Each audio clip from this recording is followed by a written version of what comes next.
السلام عليكم، ان شاء الله تكونوا كامل لاباس ومرحبا بكم في هذا نوفل فيديو اللي راح تشوفوا فيها وصفه غريبيه الكاوكاو بالتفصيل. اليوم راح نشارك معكم انجح وابن الغريبيه، ما عليكم غير تتبعوا معايا كامل مراحل نهايه الفيديو.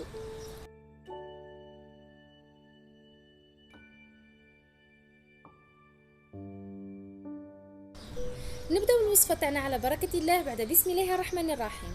المقادير: عندنا 250 غرام زبده، 200 غرام سكر ناعم، رشه ملح، رشه خميره كيميائيه، ملعقه صغيره فانيليا، عندنا 250 غرام كاوكاو محمص ومرحي، وعندنا 2 او 3 ملاعق كبار جلجلانيه، وعندنا الفرينه للجمع. نبداو مع بعضنا طريقه التحضير.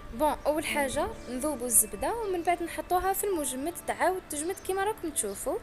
من بعد تجبدوها وديروا فيها حفره صغيره وتسيحوا الماء الزائد كامل، يعني راح تبقى غير الزبده. وهنا راكم كما راكم تشوفوا في كل مره راح نكبروا فيها هذيك الحفره ونسيحوا حتى نتاكدوا ما بقات حتى قطره تاع ماء، باه ما تجيكمش الغريبيه في الاخير يابسه.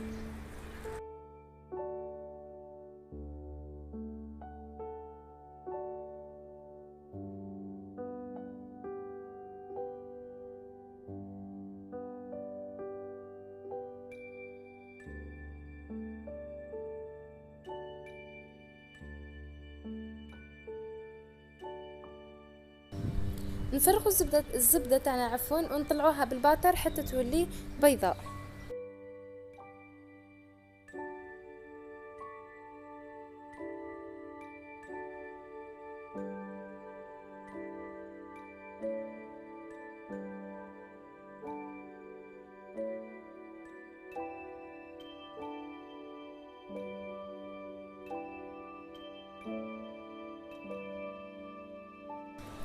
وهنا راح نكمل معاكم المقادير بالعلبه تاع الزبده، يعني راح نديروها هي الكيل تاعنا. هنا راح نكيلو العلبه هذيك تاع الزبده غير ربع، يعني كيله غير ربع تاع سكر كلاص. نقصوا في سكر ناعم عليه باه ما تجيناش حلوه بزاف وتولي تسقم.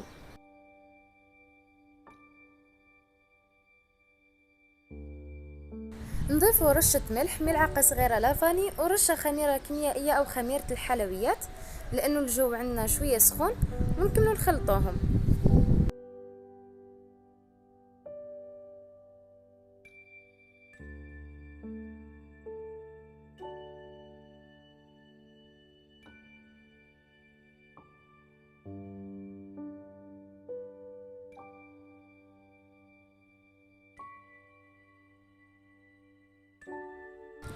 نضيفوا كيلة كاوكاو ممسوحة، تكونوا حمصتوه ورحيتوه وما يكونش مرحي بودر، باه ما تجيش الغريبية في الأكل تاعها، تجي شوية تلصق هكا وتجي خفيفة وهشيشة او ميمطون. وهنا راني ضفت 2 ملاعق كبار او 3 كما حبيتو تاع الجلجلانيه، تحبوها بيضاء ولا طايبه يعني محمصه، وتستمروا بالخلط. نبداو نجمعوا العجينه تاعنا بالفارينه. انا هنا استعملت ماما رماديات دي 45، نتوما تقدروا تستعملوا اي وحده. نبداو نضيفوا الفرينه بشويه واللي تخاف تنشفلها نضيف ملعقه الاكل حتى تتجمع. انا هنا كنت كملت 250 غرام الاولى من الفرينه وما زلت تحتاج نزيد لها غير بشويه، يعني بالتقريب راح طيح لنا 2 كيلات فرينه على حسب الفرينه تاعك اذا تشرب بزاف او لا. يعني الكيله الاولى تحطها عادي تاع الفرينه، الكيله الدوزيام راح تبقاي تضيفي فيها غير بشويه.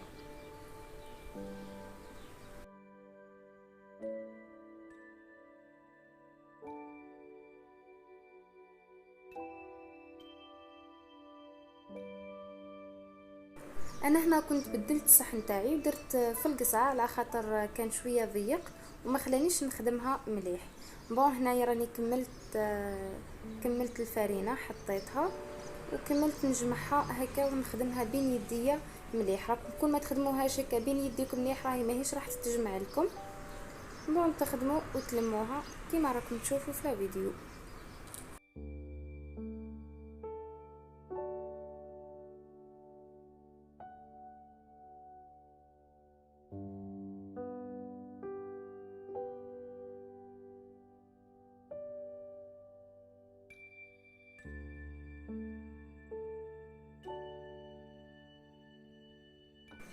بعد ما تلموا العجينه تاعكم تحطوها في كيس بلاستيكي ونخليوها ترتاح مده ما بين 5 و10 دقائق.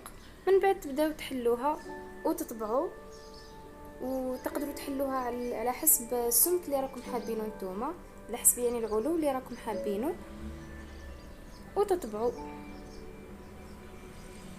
انا هنا درتها شويه عاليه، نحب الغريبيه تكون عاليه كما راكم تشوفوا. اذا كنتوا تخدموا بالطابع تاع الهلال لازم تهبطوها شويه باه تجيكم ليس في الجوانب.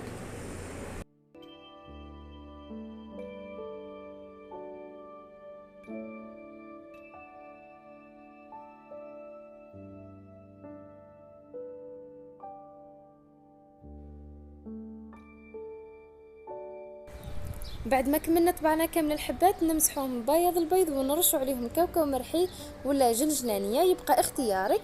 ونسخنوا الفرن فقط 3 دقائق قبل ونحطوها طيب، مام با 5 دقائق، يعني من 5 ل 7 دقائق على الاكثر. من بعد نشعلوا الفرن تاعنا من الفوق مده دقيقه ودقيقه ونص هكاك، وشهيه طيبه.